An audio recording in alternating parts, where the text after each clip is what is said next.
Right, you're back. Yeah, the GoPro is an action cam, supposed to have air rushing past it. It's not supposed to be sitting in a hot garage. It's about 28 degrees today and just sitting still, so it keeps on overheating. But let me get back to this. So I'm going to attack the cranks now, and this is yet another measurement.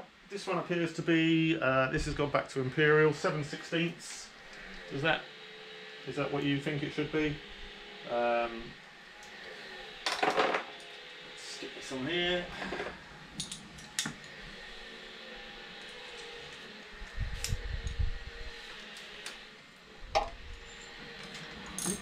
Quite easy.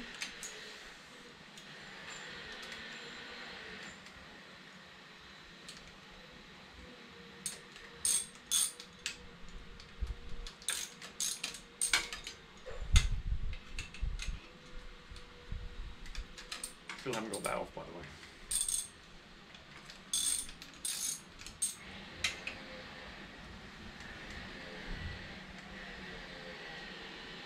Does this just tap out? I think it does.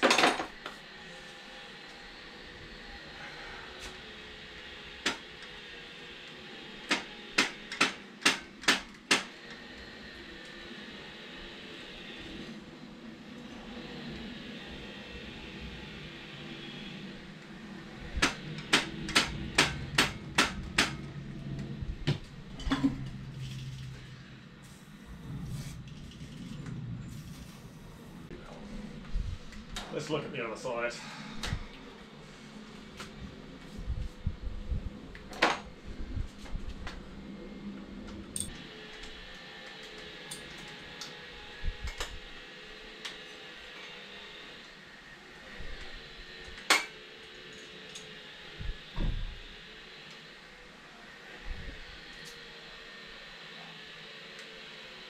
This one has a washer on it, which the other one didn't.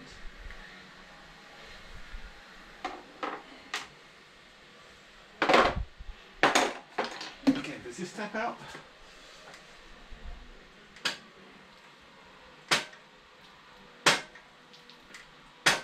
Not obviously. Yeah. How does this come out? Does that come out?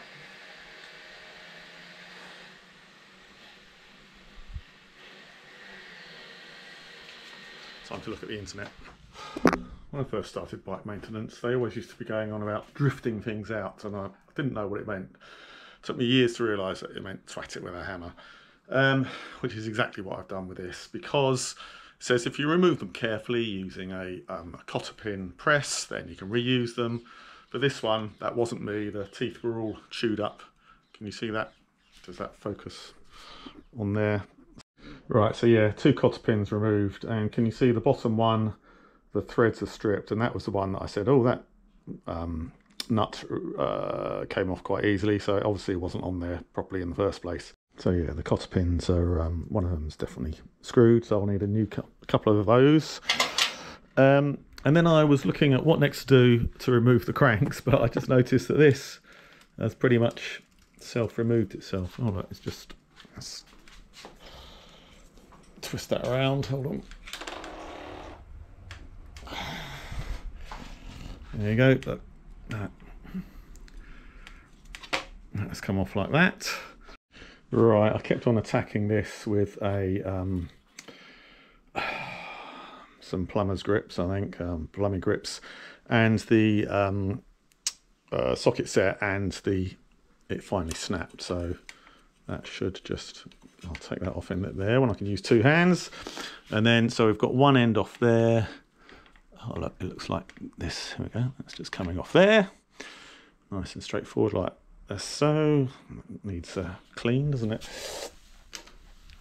And now I get to use my new tool, if I can work out how it goes on there. Let me just clean that up a bit.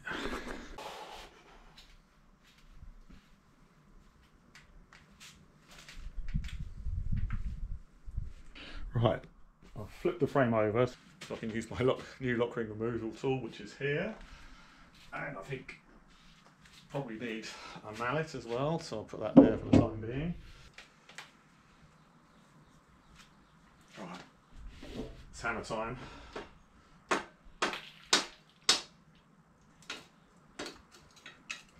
think that was it, wasn't it? Or did I imagine it? No, I didn't. No.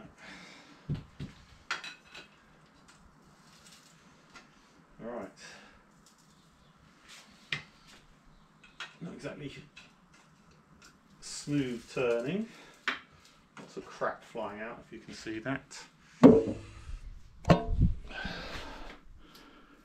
So lots of crap coming out of the threads as I'm turning it.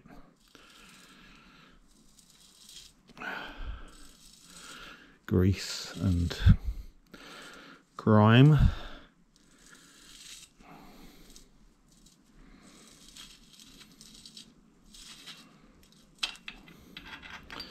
Right, so that's off that side. There's nothing on the other side, so what happens next then?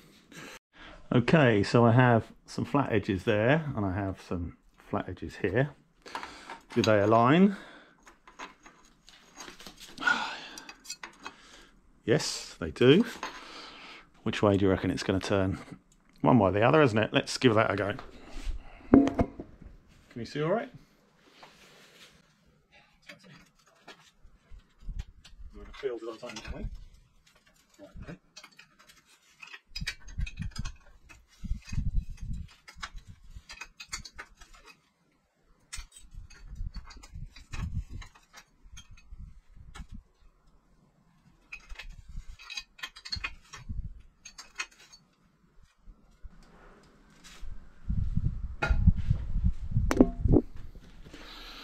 Okay, feels like this is about to come out. It's fairly damp in there, but I have been spraying it with plenty of WD-40.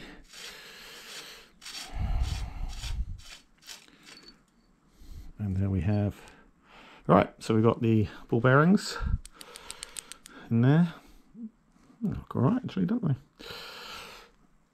And we have the axle.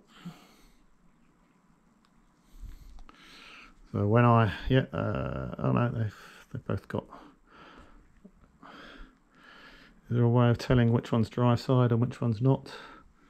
I don't know. So the right hand side is the drive side. Is that slightly longer? I think it might be.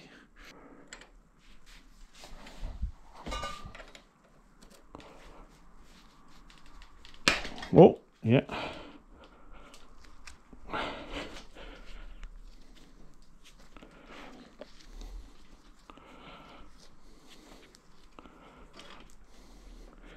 There you go.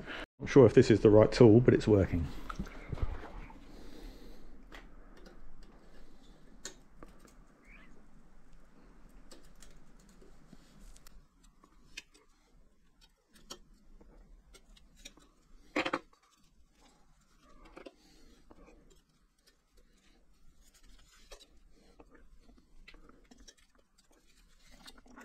Just trying to catch the ball bearings.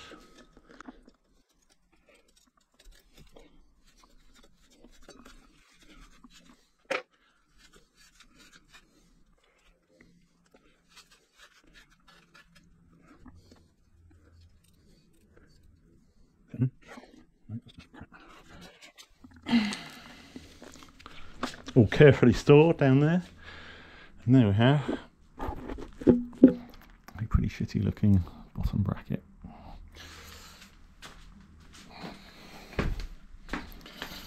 And the same here, but you know, it should clean out.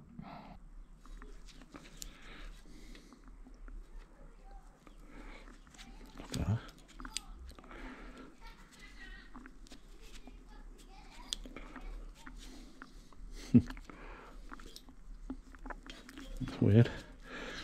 Okay.